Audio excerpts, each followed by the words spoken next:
오늘은 그림의 떡이라는 제목으로 주일 메시지를 나누겠습니다. 오늘 본문은 우리가 너무 잘 알고 있는 말씀인데요. 오늘 본문의 배경 그리고 서론적인 내용이 1절과 2절에 나와 있는데 먼저 1절 말씀을 같이 읽어보시죠. 1절 시작. 제9시 기도 시간에 베드로와 요한이 성전에 올라갈새. 자, 먼저 이제 시간에 대한 이야기가 나오고 있어요. 제9시라고 되어 있습니다. 이 성경에서 말하는 시간과 지금 우리가 이제 보내고 있는 시간의 개념은 조금 다르죠. 쉽게 계산하는 방법은 성경에 나오는 시간에 6을 더하면 지금 우리가 보내고 있는 시간이 됩니다. 그러니까 1절에서 제9시라고 말하는 시간은 지금 우리로 말하면 몇 시일까요? 네, 오후 3시 정도가 되는 때였습니다. 당시에 경건한 유대인들은 오전, 오후, 저녁 이렇게 3번으로 나누어서 항상 성전에 올라가서 기도를 하곤 했죠. 이제 또 다른 배경을 확인할 수 있는데요. 2절인데요. 2절 같이 읽겠습니다. 2절 시작.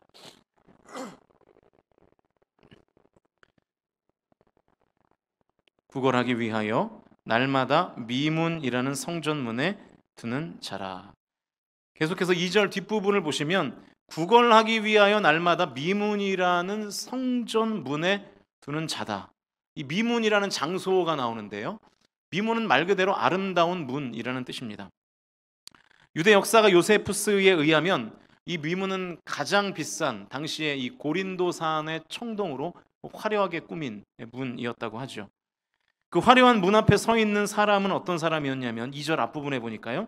나면서부터 못 걷게 된 이가 있는 거예요. 우리에게 더 익숙한 표현은 이제 안진뱅이겠죠. 안진뱅이. 근데 이게 좋지 않은 표현이라고들 하죠.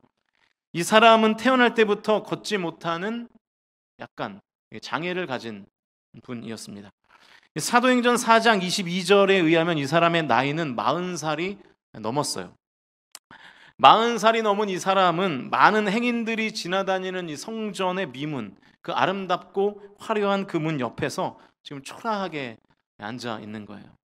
여러분, 지금 제가 설명해드린 이 내용을 머릿속으로 한번 이렇게 상상을 해보세요. 나면서부터 걷지 못한 한 사람이 있습니다. 어느 정도 자란 후부터는 이제 먹고 살기 위해서 구걸을 했겠죠. 지금 나이가 40이 넘었으니까요. 아마 20년 넘게 구걸을 했을 겁니다. 그런데 그 사람이 성전 미문이라는 아주 화려한 최고급 이 집기들로 치장한 그 화려한 미문 옆에 이렇게 쪼그려 앉아 있는 거예요. 가장 초라한 모습으로요. 그리고 단 한 번도 그 아름다운 미문을 통과해서 성전 안으로 들어가 본 적이 없는 그런 사람이었죠. 들어갈 수가 없었겠죠. 선천적으로 걸을 수 없었기 때문입니다. 지금 이 사람에게 눈앞에 보이는 저 성전, 저 미문은, 저 화려한 곳은 오늘 설교의 제목처럼 그림의 떡입니다. 내 눈앞에 실제하고 있어요. 좀만 다가가면 만질 수도 있어요. 좀만 더 가면 들어갈 수도 있어요. 그러나 지금 나는 그것을 취할 수 있는, 그것을 누릴 수 있는 능력이 되지 않는 것입니다. 여러분, 이게 그림의 떡이죠. 어떤 실체가 손에 닿을 정도로 가까이 있긴 하지만 결코 내가 그것을 차지할 수 없는 상태를 우리가 묘사할 때 저게 참 그림의 떡이네, 이렇게 우리가 말하곤 하는 것이죠. 그러니까 그림의 떡은요, 존재하지 않는 게 아니에요. 내 앞에 생생하게 살아있어요. 다만 내가 그것을 누릴 수 있는 능력이 없는 것이죠. 내 앞에 그것도 너무 가까이 분명히 실제로 존재하고 있습니다. 그러나 그것을 내가 경험하거나 소유할 수 없는 상태를 가리켜서 우리는 그림의 떡이다, 이렇게 표현하는 것이죠. 오늘 이 성전 미문 앞에 초라하게 앉아서 구걸하는 이 사람에게 화려한 성전은 내 눈앞에 있으나 차지할 수 없는 그림의 떡이었습니다. 여러분, 그런데 오늘 본문의 뒤쪽으로 가보시면 이 나면서부터 걷지 못한 사람이 대단한 일을 경험하게 돼요. 본문 8절인데요. 8절 우리 화면을 보시면서 같이 읽겠습니다. 시작. 뛰어서서 걸으며 그들과 함께 성전으로 들어가면서 걷기도 하고 뛰기도 하며 하나님을 찬송하니. 자, 40살이 넘도록 한 번도 걸어본 적이 없었던, 그리고 그 화려한 성전 미문 옆에서 가장 초라하게 살았던 그의 인생이 어떻게 되었습니까? 뛰어 서서 걷게 되었습니다. 그리고 더 놀라운 것은 성전 안에 들어가서 하나님을 찬송하게 됐다는 거예요. 여러분, 이 순서가 재미있지 않아요? 뛰어, 서서, 걸었다. 이 일이 어떻게 가능할까요? 보통 처음에 서야 되고요, 그 다음에 걸어야 되고, 마지막에 뛰는 단계 아니겠어요? 그런데 뛰어, 서서, 걸었다. 무슨 의미일까요? 그러니까 이 사람이 점프하듯 일어났다. 점프하듯. 벌떡 일어났다는 거예요. 그래서 다른 성경을 보면 뛰어서서 걸었다는 이 표현을 벌떡 일어나 걸었다 이렇게 표현하고 있습니다. 더 놀라운 것은 오늘 보면 8절 중간 부분이죠. 성전으로 들어가면서 걷기도 하고 뛰기도 하며 하나님을 찬송했다. 그야말로 인생의 기적적인 대반전이 이 나면서부터 걷지 못했던 이 사람에게 일어난 것입니다. 40살이 넘은 이 안진뱅이에게 성전의 저 아름다운 문은 40여 년 동안 그림의 떡이었어요. 내 눈앞에 실제하지만 가볼 수도 없고 만져볼 수도 없는 곳이었습니다. 분명히 내 눈앞에 저토록 화려하고 아름다운 성전으로 들어가는 문이 있지만 들어갈 능력이 이 사람에게는 없는 거예요. 이 사람에게 성전은 그림의 떡이었습니다. 그리고 이제 그 화려한 미문을 통과하여 성전에 들어갈 수 있게 된 거예요. 그림의 떡이 실제 떡이 된 것입니다. 이제 그 아름다운 문을 통과하여 성전에 들어가는 것이 더 이상 이 사람에게는 이제 그림의 떡이 아니었던 것이죠. 기적이 일어났고요, 대반전이 일어났습니다. 전에는 그림의 떡이었지만 이제는 진짜 떡인 거예요. 내가 만질 수도 있고 들어갈 수도 있어요. 실제 현실인 것이죠. 바라기는 저와 여러분의 인생 가운데에도 오늘 이 나면서부터 걷지 못한 이 사람이 경험했던 기적과 대반전이 저와 여러분의 삶 가운데 실제가 되실 수 있기를 주님의 이름으로 간절히 축원드립니다. 저와 여러분의 삶에 있는 그림의 떡, 그게 무엇입니까? 그 그림의 떡이 오늘 이 말씀을 깨달음으로 실제의 떡이 되실 수 있기를 주님의 이름으로 간절히 축원드립니다. 자, 그러면 어떻게 이 나면서부터 걷지 못했던 40년이 넘도록 걷지 못했던 이 사람이 화려한 성전 미문을 통과하여 성전 안에 들어갈 수 있었을까요? 어떻게 그림의 떡을 진짜 떡으로 실제로 현실로 바꿀 수 있었을까요? 6절 7절 우리 화면을 보시면서 같이 읽어보시죠. 6절과 7절입니다. 시작.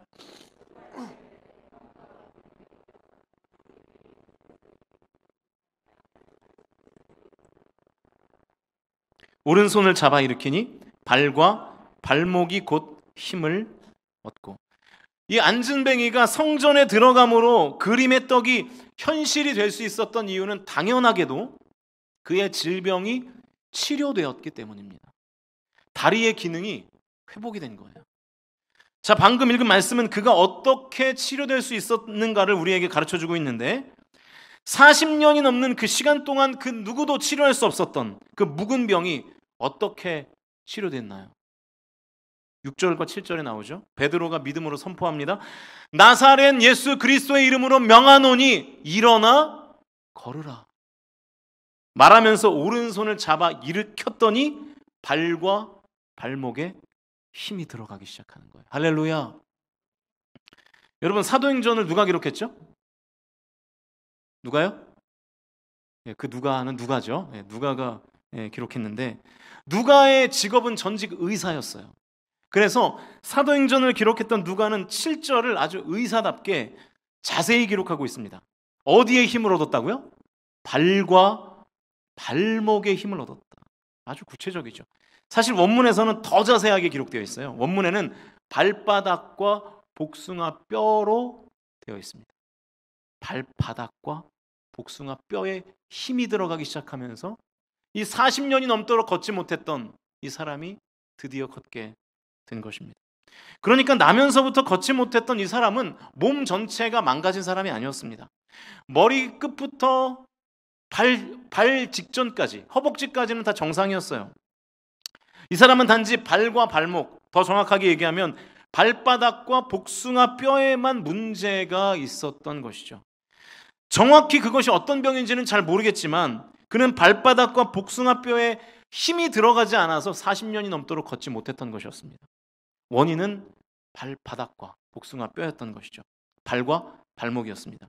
이곳이 힘을 얻으니까 일어나 걷고 뛰면서 그 화려한 미문을 뚫고 성전에 들어갈 수 있게 된 것입니다.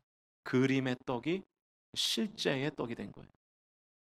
여러분, 이 40살이 넘도록 고치지 못했던 이 질병의 원인을 누가 간파했나요?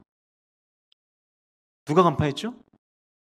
예수 그리스도죠. 왜냐하면 예수 그리스도의 능력으로 이 사람의 발과 발목이 힘을 얻게 되었고 걷게 되었기 때문이죠. 예수 그리스도께서 40년이 넘도록 걷지 못했던 이 질병의 핵심을 간파하시고 치료해 주신 것입니다. 여러분, 여러분의 삶에 어떤 문제가 있으십니까? 그 문제의 근본적인 원인이 뭐라고 생각하세요? 예수님께서, 저와 여러분이 예수님의 능력을 진정으로 의지할 때 여러분의 삶에 있는 문제의 근본적인 치료가 임하게 될 줄로 믿습니다. 여러분, 우리는 우리의 인생을 다룰 때 이렇게 이렇게 질병을 치료할 때에도 이게 두 가지가 있잖아요. 첫 번째는 대증요법이죠. 열이 나면 해열제를 처방하는 식의 방법입니다. 어떤 현상을 치료하는 거예요. 두 번째는 이제 근치라 그래서 근본적인 치료인데 그 질병의 원인을 근본적으로 찾아서 해결하는 것이죠. 여러분, 세상의 모든 방법들은 다 대증요법을 써요. 너 힘드니? 쉬어. 피곤해? 누워있어. 뭐 이런 거죠. 다 이런 식으로. 그러나 예수 그리스도의 그 이름의 능력은 우리의 삶의 문제의 근본적인 부분을 찾아내 치료하시는 능력인 줄로 믿으실 수 있기를 주님의 이름으로 축복합니다. 그러니까 우리의 인생이 그냥 두루뭉술하게 가는 것이 아니라 예수 그리스도의 말씀이 우리의 인생 가운데 진정으로 인하면 우리의 삶의 근본적인 부분을 치료하기 시작하는 거예요. 우리의 영혼을 다루고요. 우리의 마음과 우리의 생각을 주님의 말씀으로 변화시키기 시작하시면서 근본적인 치료가 가능해지는 것입니다. 40년이 넘도록 걷지 못했던 이 사람이 예수 그리스도 그 이름의 능력으로 근본적인 치료를 경험했던 것처럼 지금 저와 여러분의 삶에 있는 수많은 문제가 예수 그리스도의 이름의 능력을 만남으로 근본적으로 치료되실 수 있기를 주님의 이름으로 간절히 축복합니다. 여러분, 이 예수 그리스도의 이름의 능력을 경험하고 계십니까? 하나님이 나의 삶의 아주 작은 부분까지 아주 구체적으로 막 다루시는 그 섭리, 그걸 좀 느끼고 계세요? 신앙생활을 하시면서 정말로 살아계신 하나님이 지금 나의 삶을 다스리시고 나의 삶 가운데 임하셔서 통치하고 계시는 것을 믿으십니까? 여러분, 어쩌면 저와 여러분의 삶에 이러한 슬픈 일이 일어나는 건 아닐까요? 예수님이 존재하는 걸 내가 믿어요. 예수님이 능력이 크고 위대하다는 것도 내가 알아요. 그런데 예수 그리스도 그 이름의 능력이 혹시 우리의 삶의 그림의 떡은 아닙니까? 내 앞에 실제하는데 경험하지 못합니다. 분명히 예수 그리스도께서 살아서 역사하시는 것을 아는데 내 삶에는 아무런 능력도 나타나질 않아요. 왜 그럴까요? 왜? 그리스도인이 되어 교회를 다니며 신앙생활을 하지만 우리의 근본적인 문제를 해결하시고 우리를 치유하시며 우리를 회복시키셔서 우리의 삶을 반전시키는 그 예수 그리스도 그 이름의 능력이 우리의 삶의 그림의 떡이라면 성도에게 있어서 그것만큼 비극적인 일은 없겠죠. 여러분, 우리가 한평생 신앙생활 하면서 진짜 경험해야 될 단 한 가지가 있다면 오직 그것은 예수 그리스도 그 이름의 능력인 줄로 믿습니다. 우리를 온전케 하시고 우리의 삶의 문제를 해결하는 능력은 다른 데 있지 않습니다. 여러분, 교회 다니면서 어떤 유익을 얻고 계세요? 우리는 교회 안에서 성도들과 좋은 사귐을 통해서 관계의 기쁨을 얻습니다. 내게 맡겨진 직분을 감당하면서 얻는 만족감이 있어요. 어떤 일을 계획하고 진행하면서 얻는 성취감이 있습니다. 이런저런 헌신과 봉사들을 함으로 얻는 뿌듯함이 있겠죠. 물론 이런 감정들로 우리의 신앙생활의 동기부여를 받는 것은 너무나 좋은 일입니다. 그리고 꼭 필요한 일이죠. 그러나 그것이 신앙생활을 통해서 경험할 수 있는 최고의 것은 아닙니다. 우리가 신앙생활하면서 경험해야 하는 최고의 것은 예수 그리스도 그 이름의 능력인 줄로 믿습니다. 어떤 그 무엇도 예수 그리스도로부터 오는 것보다 우선할 수는 없다는 거예요. 우리는 어쩌면 이 공명심에 자극받아서 신앙생활하고 있는지도 몰라요. 성취감과 뿌듯함이라는 좋은 것에 취하여 그 좋은 것에 주저앉아서 하나님의 은혜와 예수 그리스도의 능력이라는 최고의 것을 향해서는 나아가지 못하는지도 모릅니다. 그냥 거기에 만족해 있는 거예요. 종교개혁의 지도자였던 마틴 루터가 이런 명언을 남겼죠. 하나님을 하나님 되게 하라. 이게 무슨 의미일까요? 우리가 신앙생활하면서 하나님이 우리에게 주실 수 있는 것을 너무 축소시킨다는 거예요. 그냥 교회 안에서 사람들과 교제하면 뭐 이게 하나님 주신 은혜지. 맞죠? 근데 그것만이 아니라는 거예요. 신앙생활을 하는 성도들이 하나님의 능력을 제한한다는 것입니다. 하나님을 전능하신 분으로 우리의 생사와 복을 주관하시는 분으로 나의 모든 것을 아시고 나의 모든 것을 지키는 분으로 믿지 않고 그냥 작은 것에 그 좋은 것에 만족하며 거기에 머물러 신앙생활하는 거예요. 어쩌면 이 좋은 것은 최고의 것을 경험하지 못하게 하는 장애물이 될지도 모르죠. 오늘 저와 여러분의 신앙생활 한번 점검해 보면 좋겠어요. 정말 내가 교회 안에서 무엇을 원하는가? 그냥 사람들과 좋은 교제권을 원하는 것인가? 직분과 자리가 주는 공명심이 지금 나로 하여금 신앙생활하게 하는 것은 아닌가? 다른 사람의 인정이 없으면 하나님을 떠나고 다른 사람의 인정을 받으면 으쓱해서 더 열심히 교회에서 일을 하는 것은 아닌가? 일을 잘 해내고 싶은 성취감이 지금 나를 사로잡고 있는 것은 아닌가? 내가 지금 그런 것들에 취해 있지는 않는가 하는 것이죠. 내가 구하고 바라고 있는 것이 하나님의 은혜와 성령의 충만함과 예수 그리스도의 능력인가? 나는 정말 최고의 것을 소망하고 있는가? 하나님의 하나님 되심을 소망하고 있는가? 바라기는 이 자리에 앉아서 예배하는 저와 여러분이 오늘 예수 그리스도 그 이름의 능력이라는 것은 최고의 것을 경험하여 저와 여러분의 삶에 대반전과 은혜의 역사가 나타나실 수 있기를 주님의 이름으로 간절히 축복합니다. 여러분, 하나님은 우리가 생각하는 것만큼 작은 분이 아닙니다. 요한복음 5장을 보시면 성경은 예수님을 이렇게 소개하죠. 5장 26절인데요. 화면을 보시면서 같이 읽겠습니다. 시작. 아버지께서 자기 속에 생명이 있음 같이 아들에게도 생명을 주어 그 속에. 이 말씀을 공동번역은 이렇게 기록했어요. 제가 읽을 테니까 화면으로 보세요. 아버지께서 생명의 근원이신 것처럼 아들도 생명의 근원이 되게 하셨다. 저와 여러분이 믿는 예수님은 생명의 근원이신 줄로 믿습니다. 그냥 이 땅에서 우리의 기분이나 좋게 하고 내 삶에 먹을 것이나 주는 그게 없다는 게 아니라 거기에만 머물러 있는 수준의 존재가 아니라 우리의 생명을 다시 살리시고 우리의 인생의 근원을 다시 바꾸시는 분이신 줄로 믿으실 수 있기를 축원드립니다. 오늘 저와 여러분이 이 예수님을 만나시면 좋겠어요. 나면서부터 질병의 뿌리를 꿰뚫어 보시고 그래서 발과 발목에 힘을 주셔서 일어나 걷게 하시는 예수 그리스도의 능력이 오늘 이 자리에서 예배하는 저와 여러분의 삶 가운데 경험되기를 주님의 이름으로 축복합니다. 그림의 떡으로만 보였던 그 성전의 화려한 미문이 이제는 더 이상 그림의 떡이 아닌 것. 그의 삶의 대반전과 기적이 일어났던 것입니다. 마찬가지로 저 여러분이 오늘 이 시간 모든 삶의 근본적인 것을 통찰하시는 예수 그리스도의 그 이름의 능력을 경험하실 수 있기를 주님의 이름으로 간절히 축원드립니다.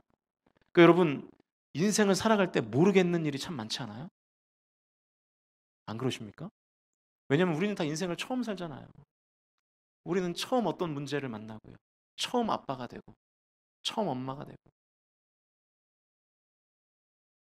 저도 이게 담임 목회를 하다 보니까 잘 모르겠어요. 어떤 일들은 이 일을 어떻게 처리해야 될지 잘 모르겠어요. 그럴 때 우리가 찾아야 되는 분이 누굽니까? 근본적으로 치료하시는, 근원을 밝혀내시는 예수 그리스도인 줄로 믿습니다. 여러분, 다른 데 가셔서 시간 낭비하지 마세요. 다른 데 가셔서 인생을 허랑방탕하게 낭비하지 마십시오. 예수 그리스도께 나와 기도하고 하나님의 말씀으로 충만함을 받을 때 근본을 다루시는, 근원 되시는, 생명의 근원 되시는 예수 그리스도가 우리의 삶을 다스리시고 통치하실 줄로 믿습니다. 여러분, 그림의 떡이라는 것은요, 사실 내가 간절히 원하고 바라는 것의 표상입니다. 그러니까 내가 원하지 않으면 그림의 떡이라는 게 존재할 수가 없는 것이죠. 아무리 내 눈앞에 비싸고 화려한 것이 있다 할지라도 내가 그것을 바라거나 원하지 않으면 그것은 절대로 그림의 떡이 될 수 없는 것이죠. 그러니까 나에게 필요 없는, 나와 상관이 없는 어떤 존재는 그림의 떡이 될 수 없는 거예요. 예를 들면 남성들에게 최고급 브랜드의 원피스가 그림의 떡이 될까요? 전혀. 여기 뭐 최고급 원피스가 있어도 관심도 없어요. 남성들에게는 뭐 최고급 원피스나 그 거실에 걸려있는 커튼이나 똑같거든요. 그냥 다 천조각이에요. 그게 그거죠. 사람에게 누르면 이제 원피스가 되는 거고, 네, 그런 거거든요. 그건 남성들에게 여기 최고급 스포츠카가 딱 있다면 벌써 탄성이 나오지 않습니까? 네. 네. 그러니까 주로 이제 못 사는 사람들이 이런 탄성이 나옵니다. 이제 아직 그걸 살 수가 없기 때문에, 네, 나중에는 사게 될 겁니다. 네. 남성들에게는 원피스가 그림의 떡이 될 수가 없어요. 왜냐하면 소망함이 없기 때문에. 그러나 지금 제가 최고급 명품 원피스라고 말하는 순간 우리 여성들의 눈빛은 달라지기 시작하죠. 표정에서 봄이 막 찾아오는 거예요. 명품 백 얘기하면은 막 백에 B자만 들어도 막 이제 벌써 지금 막 웃음이 터지잖아요. 지금 은혜 받고 있다는 뜻이거든요. 이게 그 생각만 해도 좋은 거예요. 막 이게. 예. 그런데 그 명품이 내 눈앞에 딱 있다 그러면 이제 그게 그림의 떡이 되는 거죠. 그러니까 여러분, 어떤 실체가 그림의 떡이 되기 위해서는 내 안에 그것을 갖고 싶은 마음이 있어야 돼요. 그 그림의 떡을 실제로 가지기 위해서도 소유욕이 있어야지 그 그림의 떡을 내가 갖고 싶어 하는 거잖아요. 열망이 있어야 되는 거죠. 자, 그러면 같은 맥락에서 우리에게는 이제 한 가지의 과제만 남았어요.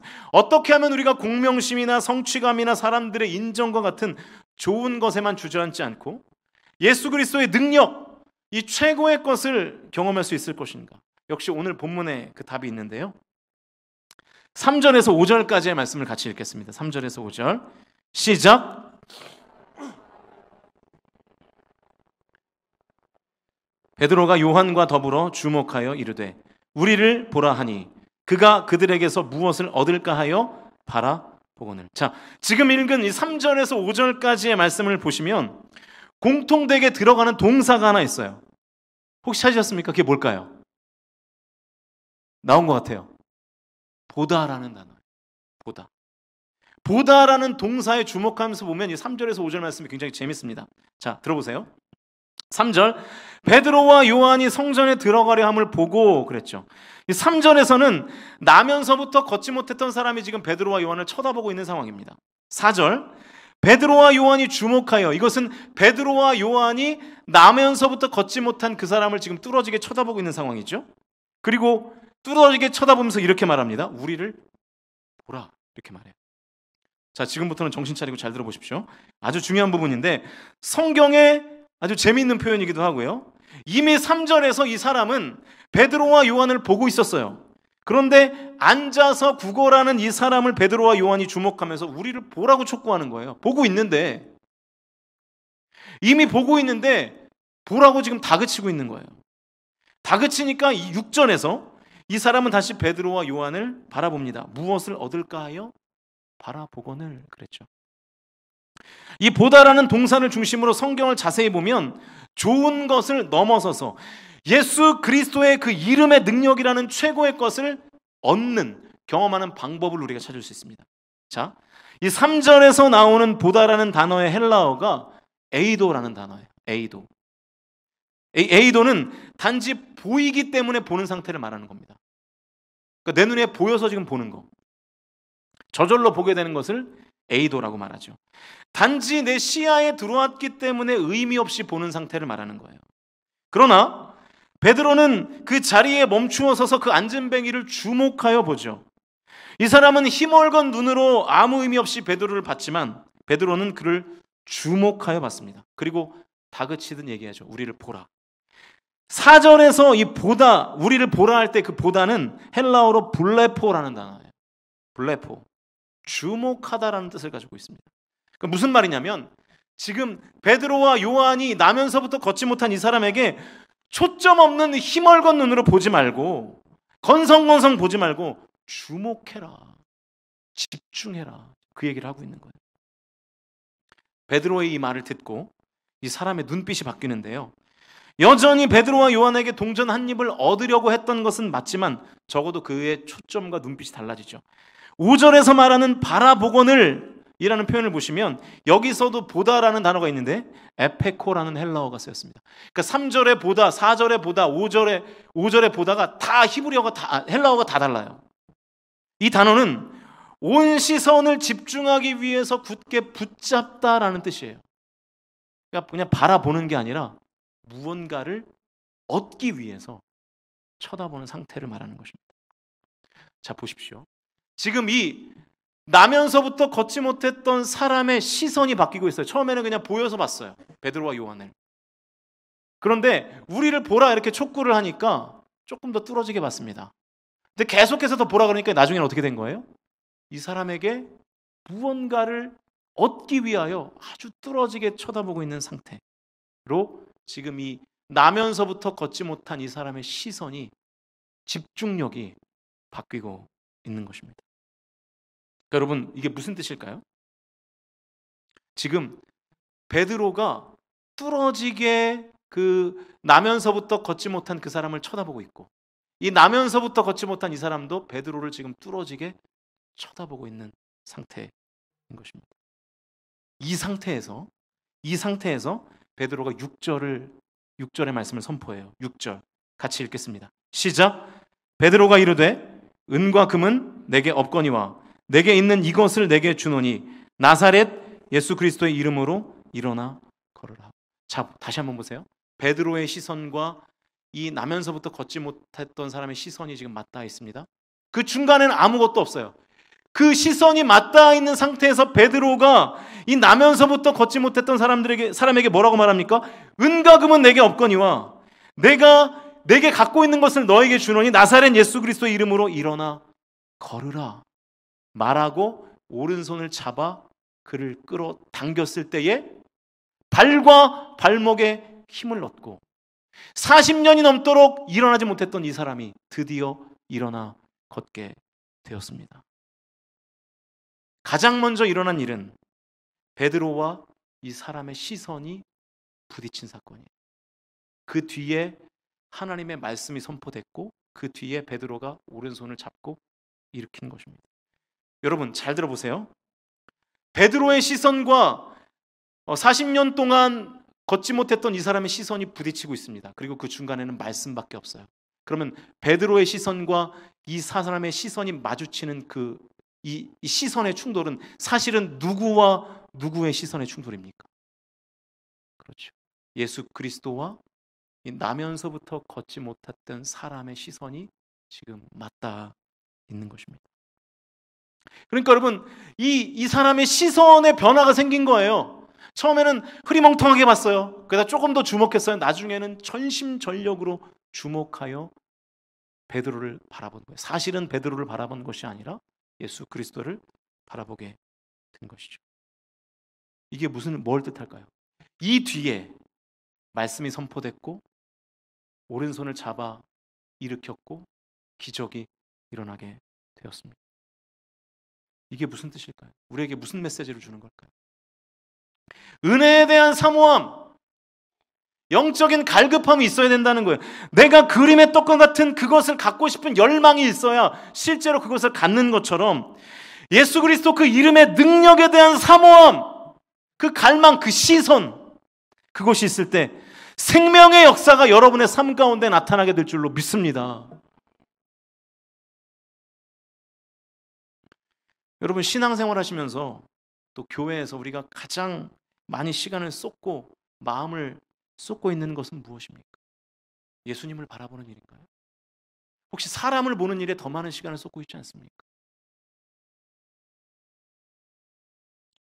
여러분 잘 한번 생각해 보세요. 오늘 걷지 못하는 이 사람에게 도움을 주는 수많은 사람들이 있었어요. 어떤 사람들이 도왔을까요? 그 성전 미문을 들락거리면서 많은 사람들이 한 입 두 입 줬겠죠. 적선을 했겠죠. 그렇게 도왔을 겁니다. 그러니까 40여 년 동안 굶지 않고 먹고 살았겠죠. 그러나 돈을 적선하는 것보다 조금 더 큰 도움을 준 사람들이 있어요. 3장 2절 앞부분을 보십시오. 나면서 못 걷게 된 이를 사람들이 메고 오니. 평생 그 사람을 들쳐 메고 성전 미문 옆에 앉혀있던 사람들이 있었어요. 앉혔던 사람들. 큰 도움이죠. 누가 이런 일을 쉽게 할 수 있겠습니까? 그러나 여러분, 돈을 적선해 준 사람도, 이 사람을 들쳐 업고 성전 미문 옆에 놔줬던 사람도, 이 40년이 넘도록 걷지 못했던 이 사람을 성전 미문 안으로 들여보내지는 못했습니다. 그러니까 근본적인 변화가 아니라는 거예요. 왜냐하면 몸이 성하지 않은 사람을 성전 안으로 들여다 놓으면 그 율법을 범하는 거거든요. 우리가 여러분 꼭 기억해야 될 것이 있습니다. 우리가 이 세상을 바라보고 사람을 바라봄으로 도움받는 그 도움의 내용, 성질, 세상의 도움은 우리를 그냥 그럭저럭 살아가게 해요. 그럭저럭. 그러나 그런 도움은 절대로 우리를 근본적으로 회복시키지는 못합니다. 정말로 저와 여러분이 오늘 이 안진뱅이가 일어난 것 같은 근본적인 변화, 대반전, 우리의 삶의 문제의 핵심을 간파하셔서 근본적으로 우리를 회복시키시는 예수 그리스도의 능력을 정말로 경험하기를 원하신다면 주님을 바라보셔야 됩니다. 주님. 다른 시선을 다 거둬.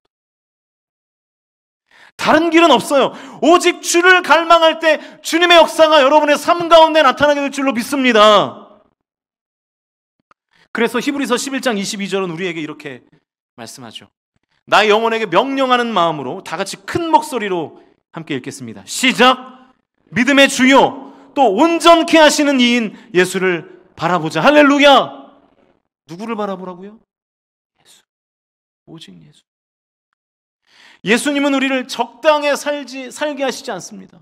예수님은 우리를 온전케 하시는 분이신 줄로 믿습니다. 그 예수를 바라보면 우리가 온전해지는 거예요. 제 말씀을 정리하겠습니다. 여러분, 우리는 지금 우리는 오늘도 성전에 모여 있어요. 그런데 우리 중에는 예수를 바라보는 사람도 있고, 사람을 바라보는 사람도 있고, 어떤 시스템을 바라보는 사람도 있고, 어떤 환경을 바라보는 사람도 있고, 수많은 사람들이 모여 이 자리에서 예배하고 있습니다.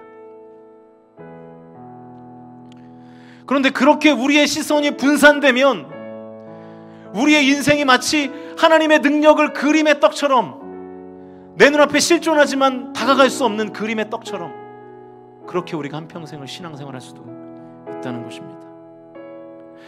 여러분, 우리가 교회 안에서 성취감을 얻고 어떤 공명심을 얻고 관계로부터 오는 기쁨을 얻는 것 너무나 좋은 것이지만 그게 최고의 것은 아니에요. 거기에 만족하시면 안 돼요.